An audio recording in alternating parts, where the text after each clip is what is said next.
You're such an asshole. Boom. Continuing on. The same guy who just had that request says, hey, also I have a second request. Can you do a Clarey test on Tony Hawk? I will pay. Please let me know the amount. And by gosh, yes, you can have a Clarey test on Tony Hawk because you paid me and I'm a choor. So let us look up Tony Hawk. I think he's about my age. Maybe a little younger. Oh, 68. Oh, wow. He's older than me. Significantly older. Oh, okay. Tony Anthony Frank Hawk, born 1968, nicknamed Birdman, American professional skateboarder entrepreneur, and the owner of the skateboard company Birdhouse. He completed the first documented 900 skateboard trick in 1999. He wasn't no young pup.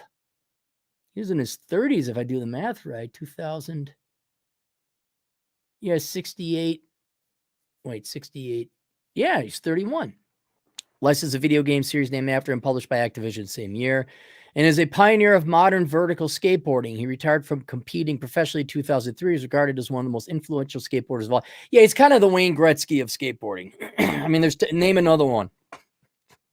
I couldn't name you one other hockey player. I couldn't name you one other skateboarder, and I can't name one other swimmer than Michael Phelps. That's it. Hawk has been involved in various philanthropic activities throughout his career, including the Tony Hawk Foundation, which helps to build skate parks in underprivileged areas around the world. You know, if I ever do a foundation, it's not going to be the Aaron Clarey Foundation. It's going to be the Swingin' Dick Institute. It's going to be something cool. It's not going to simply be my name. The Happy Fuckers Foundation. Something not Aaron Clarey Foundation. You ever sit through a speech by one of these people with a nonprofit foundation? Oh, wow. We're here to help the children. Here at the Fuck Off Institution, we teach young men and young boys and girls to tell their parents to identify when their parents are abusive and lying sacks of Marxist shit and tell them when to fuck off. Proceeds go to our foster home where we teach kids financial responsibility, STEM, and mechanics. They've gone on to become multi-billionaire and entrepreneur and president of the United States. The Fuck Off Foundation. Make your donations today. All right, so let's go with early life. Born 62, San Diego to Nancy and Frank Rupert Hawk. He was raised in San Diego. He has two older sisters. Boo-da-boo-da-boo-da-boo. As a child, Hawk was described as hyperactive, which just means a kid with a lot of energy. And his mother has stated that she was so hard on him. He was so hard on himself and expected himself to do so many things. One time, Hawk struck out in baseball and was so distraught that he hid in a ravine and had to be physically coaxed out by his father. Frustration was so harsh, his parents had him psychologically evaluated at school. The results was that Tony was gifted, and he tested with an IQ of 144. I bet you he was bored as fuck at school. Brought to you by Curse of the High IQ. I wonder if Tony's had any problems with having dumbass teachers surrounding him. So school advisors recommended placing him out of school so he could go, in advanced classes. He could never leave school. Hawk attended Gene Farb Middle School, 80-81. Eventually returned for the show Homecoming, where he set up a ramp and performed a skateboarding demonstration. Parents supported his skateboarding because it served as an outlet for his excessive energy. See, look at that.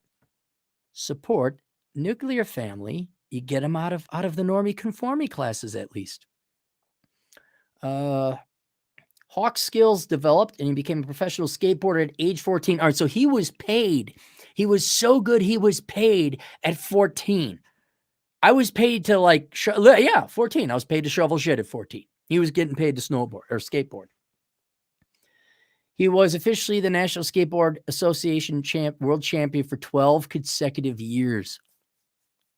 Hawk attended 3 high schools and graduated from Torrey Pines High School in 1986. He listed Steve Caballero and Christian Hosoi as influences of the time.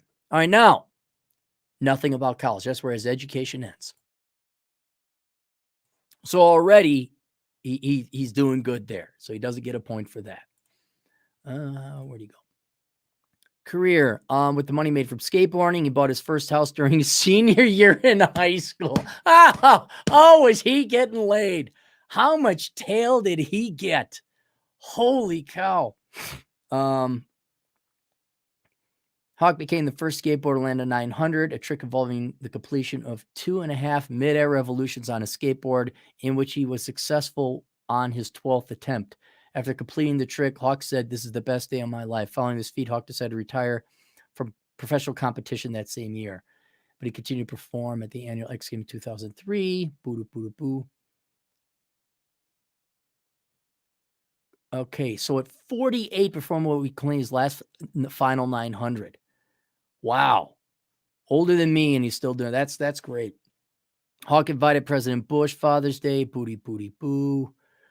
Booty, boo. All right, so, I mean, I guess you could keep performing in the senior bracket of skateboard competition, but yeah, 48, I guess that's, I'm impressed he went that long.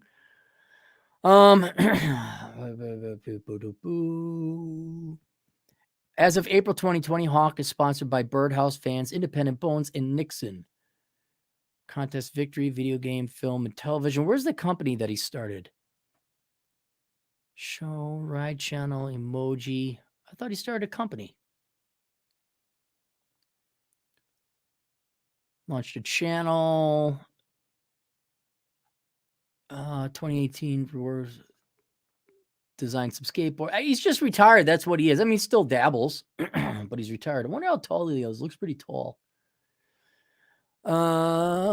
Personal life, 90, married Cindy Dunbar, who he began dating in high school. Oh, please tell me it's your high school. Oh, third wife. Never mind.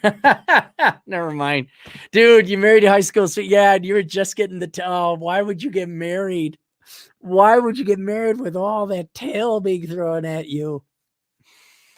Oh, Philanthropy, started the Tony Hawk Foundation. Skateboard Index found it. How about that? Hell's Skateboarders. No, the Tony Hawk Foundation. Boo-doo-boo. Boo-doo-boo. All right. There's with his kid. That's nice. All right. So what's his score? No worthless degrees.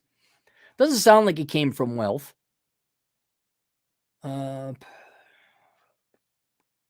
Didn't go to college.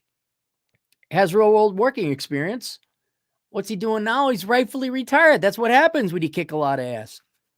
I bet you him and Michael Jordan have kind of the same problem. Like, what do you do after you're like the best in your field? I guess Michael Jordan gambles a bit, but he's got the money.